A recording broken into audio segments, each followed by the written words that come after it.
Friends எல்லாருக்கும் வணக்கம். பாப்பா பேர் வந்துட்டு தாரணி. இவங்க வந்து பார்த்திங்கன்னா அந்த காலத்து பெண்கள் எப்படி வாழ்ந்தாங்க, அவங்களுடைய வரலாறு என்ன, எப்படிலாம் அந்த காலத்து பெண்கள் இருந்தாங்க அப்படிங்கிற பற்றியான ஒரு அழகான ஒரு பேச்சு மூலியமாக உங்களுக்கு சொல்லுவாங்க. சகோதரியை வந்து நீங்கள் வாழ்த்தணும். நீங்கள் வாழ்த்தினாலே கண்டிப்பாக அவங்க வளருவாங்க. ஒரு ஏழ்மையான குடும்பத்தில் இருந்து இந்த அளவுக்கு வந்துட்டு ஒரு பேசுகிறாங்க அப்படின்னா நம்ம எல்லாருமே அவங்கள வாழ்த்தணும். கண்டிப்பாக தாரணி பாப்பா ஒரு நல்ல லெவலுக்கு வரணும். நீங்கள் எல்லாருமே அதுக்கு ஆதரவு கொடுக்கணும். பாப்பா பேசலாமா? அந்த காலத்து பெண்களை பற்றி பேச போகிறீங்க.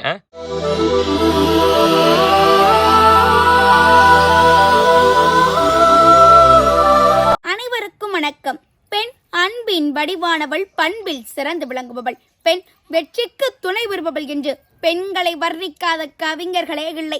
மங்கையராக பிறப்பதற்கு நல்ல மாதவம் செய்திட வேண்டுமம்மா என்ற கவிமணியின் வரிகள். இந்தியாவில் ஓடும் நதிகளின் பெயர்கள் கூட அக்காலத்திலே கங்கை, யமுனை, காவேரி என்று பெண்களின் பெயர்ல தாங்க இருந்தது. பூமியை விட கனமானவள்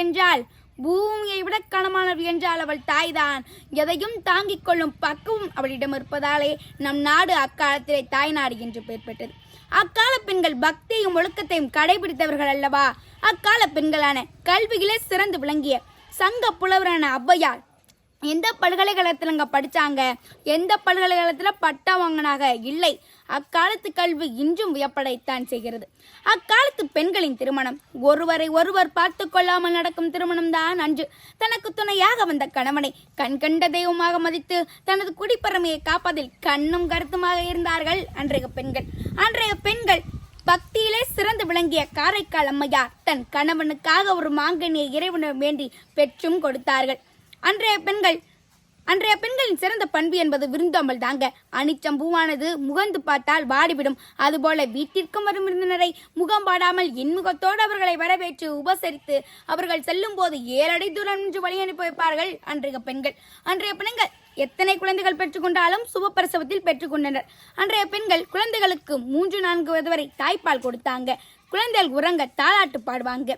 சின்னஞ்சிறு கண்மலரே, செண்பகவாய் பூமலரே, சிந்திடும் அமுதே, ஆராரோ ஆரிராரோ, வண்ணத்தமிழ் சோலையில் மாணிக்க மாலையில் ஆராரோ ஆரிராரோ என்று தாலாட்டு பண்ணாங்க. அன்றைய பெண்கள் தாலாட்டு பாட்டு மட்டுமின்றி கும்மி பாட்டு, நடவு பாட்டு, ஏன் திருமண வைகோலப்பாட்டு, ஒப்பாரி பாட்டு, இப்பாடல்கள் எல்லாம் சிறந்து விளங்கியவர்கள் அன்றைய பெண்கள் பக்தியிலும் சிறந்து வீரத்திலும் சிறந்து தம் நாட்டுக்காக ஆயுதத்தை கையிலேந்தி போரிட்ட வீரமங்கை வேல்நாச்சியார் அதில் ஒன்று. அக்கால பெண்கள் வீரர் குறியிலே பிறந்த பெண்களை போருக்கு அனுப்புவாங்க. புறம் காட்டாமல் போர் புரிய வேண்டும் என்று நினைப்பார்கள். மார்பிலே காயம்பட்டு போரிலே மடியும் பிள்ளைகளைத்தான் அவர்கள் விரும்புகிறார்கள். அன்றைய பெண்கள் பக்தியிலும் பண்பாட்டிலும் பாரம்பரியத்திலும் ஒழுக்கத்திலும் சிறந்தவர்கள் என்று சொல்லி என் உரையை நிறைவு செய்கின்றேன். நன்றி, வணக்கம்.